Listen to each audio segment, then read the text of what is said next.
Okay, it's Tom Rush here. This is Rush Reviews, and today I have for you the Spartan Phobos.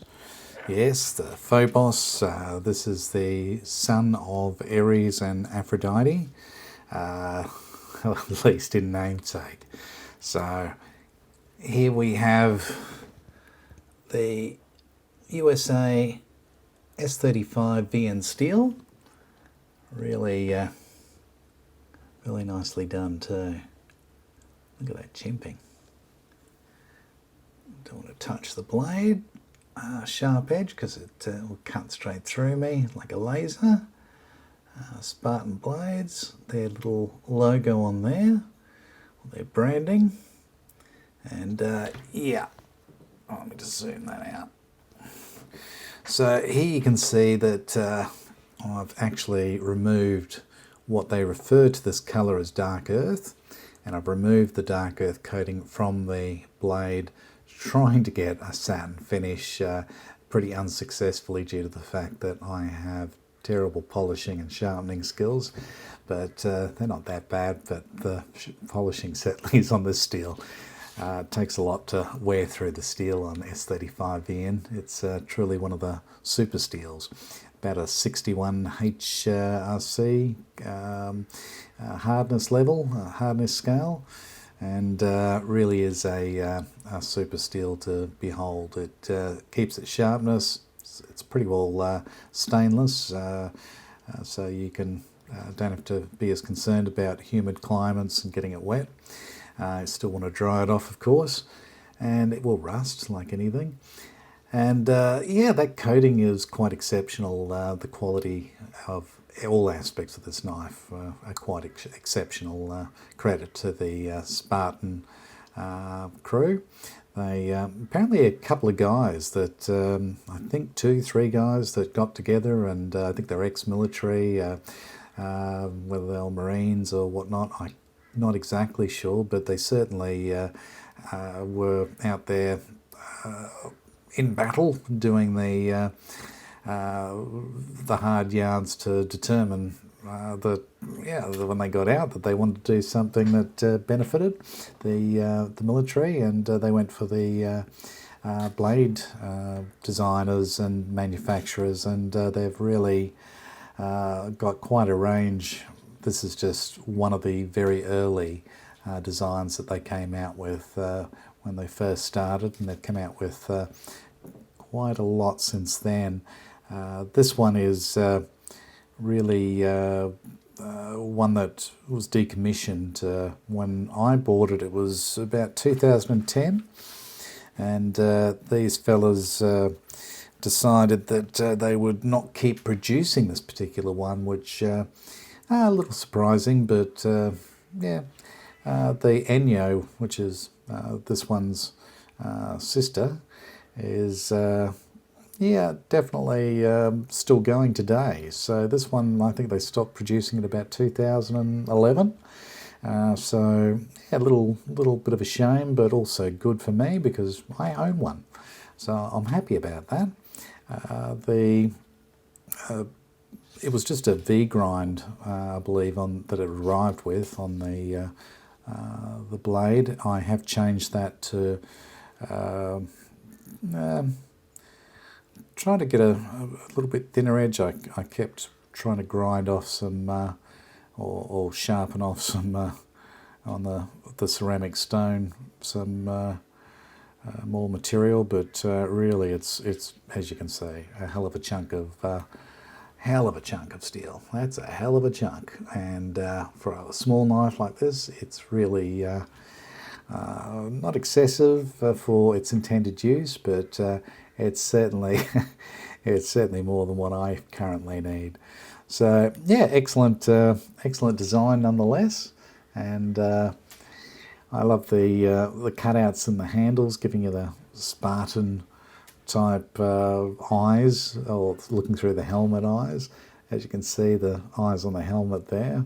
Hey, maybe it's upside down. I don't know, but you tell me. I think it's that way.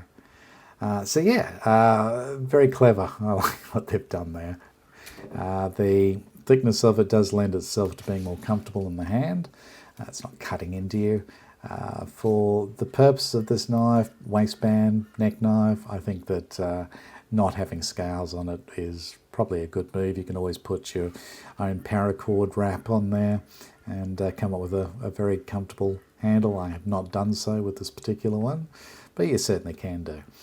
The sheep's foot or Wharncliffe style of blade is definitely why I purchased this one, along with the looks of it, due to the fact that it's definitely a easier to sharpen blade and quite utilitarian, which I have loved Wharncliffe forever. So yeah, really got this one out of production by I think 2011, 2012 roughly, and I'm glad I got it because they're not around anymore.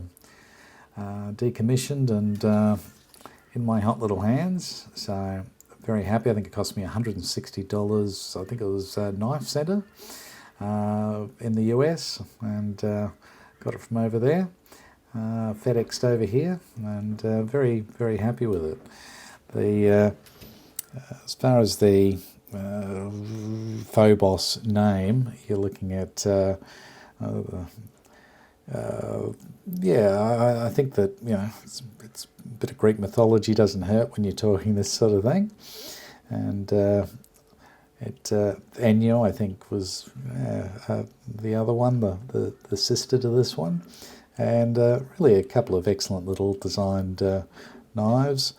And 6.5 inch you're looking at overall, so it's quite a small knife. And then you're looking at, for the actual, let's give you a measurement on the blade there. You're looking at, let's see, what have we got? We've got, you got 7 centimetres. So 70 mils, 7 centimetres. What that is in inches, you'll have to convert that, sorry. But yeah, probably 2.5 inch, I'm guessing, roughly. 2.75, 2.75. But yeah, the thickness, I'll just measure that for you. You're looking at 4.75 mil.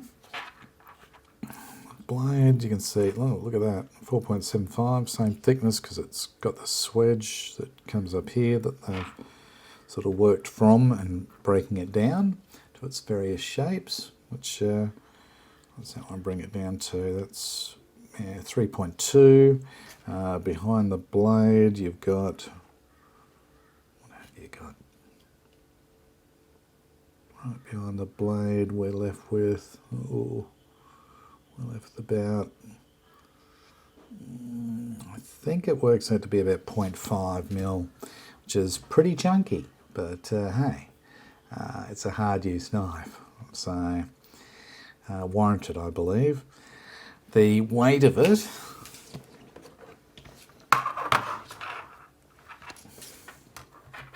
that on the scales for you, and we'll see what we get. The weight is, I'll take that off.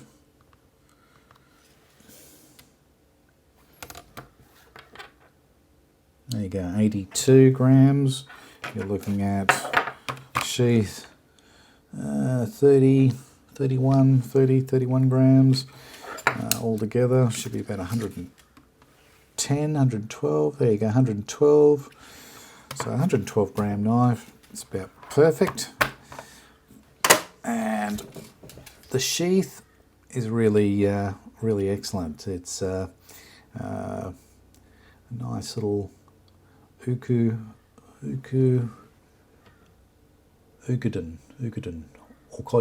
I don't know how you pronounce that, but must be the sheath manufacturer, Kydex worker. And yeah, it really doesn't rattle, doesn't shake. And you can see it's friction only. It's nothing that clips in there. It just friction fits. And it does a great job. I wouldn't wear it as a neck knife because obviously if you're jumping up and down, that could dislodge and chop some bits off you, which wouldn't be good for any of us. So I'd like to hang on to those. But yeah, certainly, yeah, I'm sure that you could lash something through there, and yeah, but it sort of defeats the purpose. So maybe if they're ever going to bring out another one, they could do it where, yeah, you could wear it in the sheath as a neck knife, as the way. But do I wear it that way? No, I don't. But others may well like to. So, but it's a really thick Kydex, that too. So it's not. They didn't skimp on anything here. They've put plenty of rivets through it, eyelet rivets, which clearly is more than what you probably need, but they certainly make it handy to put paracord or whatever through there so that you can mount different, whether it be, you know, some sort of clip that you can clip it to your pants or to your waistband. But yeah, really, really nice little job they've done on it. The sharpening on this, I've got to say, being a Wharncliffe, that's why I like them so much, or one of the reasons, apart from the sheer utilitarianism of it. They really do come up nice doing them on strop or on the ceramic stone. I don't use diamonds. I don't know why, but I don't. So yeah, really, really nice. Got a few licks and she's razor sharp, I can promise you that. Razor sharp, this one. This is just probably the sharpest knife I own. It's also one of the thicker knives, so it's, yeah, not as slicey, but it's certainly sharp. I mean, I have ended up in hospital. I've chopped open fingers with this one.